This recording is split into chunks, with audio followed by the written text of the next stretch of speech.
በስንት ዓመታችን ክላስ እንጀምር?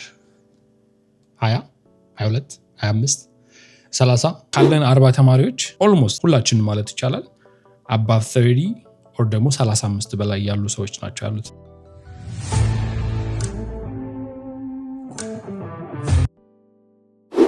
ሃይ ጋይስ እንዴት ናችሁ? ሰላም ነው ወይ? ዛሬ ይዤላችሁ የመጣው ቶፒክ ስፔሻሊ ከሀገር ለመውጣት እያሰባችሁ ላላችሁ ሰዎች በትንሹ 5 ዓመት ወይም 6 ዓመት ከትምህርት ገበታ ለራቃችሁ ሰዎች የሚሆን ቪዲዮ ነው። ዌብሳይታችንን ከለቀቅን በኋላ ዌብሳይታችን ስም visa12.com ይባላል። ሊንኩ የዩቲዩብ ባዮ ላይ አለ። ከብዙ ሰዎች የሚደርሰን ጥያቄ እኔም ባለቤቴም ኢሜይልም ስታደርጉልን ከትምህርት ገበታ ከራኩኝ 5 ወይም 6 ዓመት ሆኖኛል፣ አንዳንዶች ደግሞ 10 ዓመት ሆኖኛል። ወደ ካናዳ ወይም ወደ ዩሮፕ በትምህርት አፕላይ ማድረግ ፈልጌያለሁ። ነገር ግን የትምህርት ቪዛ ላይ ሳካልኝ ይችላል ምክንያቱም ብዙ ዓመት ስለሆነኝ። አይ አንደርስታንድ ሰዎች ለምን እንደዚህ አስዩም እንደሚያደርጉ፣ ግን ደግሞ at the same time it's not true. For the most part ይሄ ፕሮብለም ያለው ኢትዮጵያ ውስጥ ይመስለኛል። አሁን እኔ በመማርበት ኮርስ አሁን እንደ ኢንተርናሽናል ተማሪ ነው እየተማርኩኝ ያለሁት። ካለን 40 ተማሪዎች ኦልሞስት 30% የምንሆነው ኢንተርናሽናል ተማሪዎች ነው። ያ ማለት ከተለያዩ ሀገር የመጡ ሰዎች ናቸው እኛ ክላስ አሉት።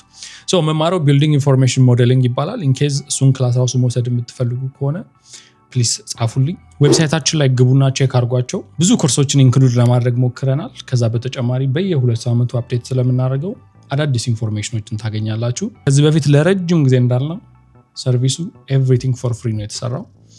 ኦኬ ሶ ሌትስ ጎ ባክ ቱ ዘ ቶፒክ። አሁን በመማርበት ክላስ ላይ እንዳልኳችሁ ካለነው ኢንተርናሽናል ተማሪዎች ኦልሞስት ሁላችንም ማለት ይቻላል above 30 or ደግሞ 35 በላይ ያሉ ሰዎች ናቸው ያሉት። ያ ማለት ከትምህርት ገበታ ከራቁ ረጅም ዓመት ሆናቸዋል። በትንሹ 10 ዓመት 5 ዓመት 15 ዓመት ከዚህ በፊት the last time ኮርስ የወሰዱበት ጊዜ 15 ዓመት የሆኑ ሰዎች አሉ። እንደውም የተወሰኑ ሰዎች ከኛ መሃል የብዙ ዓመት ኤክስፒሪየንስ ይዘው ሪታየርመንት ኤጃቸው ላይ ደርሰው ለትምህርት የመጣሉ። ይሄ አሳምፕሽን አንደርስታንድ አድርገዋለሁ። ኦኬ ኦልሬዲ ከትምህርት ገበታዬ ከወጣሁ ረጅም ጊዜ ሆኖኛል። ቪዛ አይሳካልኝም which is understandable። ግን ደግሞ the other alternative ደግሞ ተመልከቱት እስኪ። ኤክስፒሪየንስ ኖሯችሁ ብዙ ዓመት ኢትዮጵያ ላይ ልምድ ኖሯችሁ ለስራ ለመምጣት አፕላይ የምታደርጉት ወደ ካናዳ ወይም ወደ ዩሮፕ ወደ የትም ሀገር። do you think በባችለርስ ዲግሪ በተወሰነች ኤክስፒሪየንስ በስራ ወደ ካናዳ ወይም ወደ አሜሪካ እድል የምታገኙ ይመስላችኋል? No, I don't think so።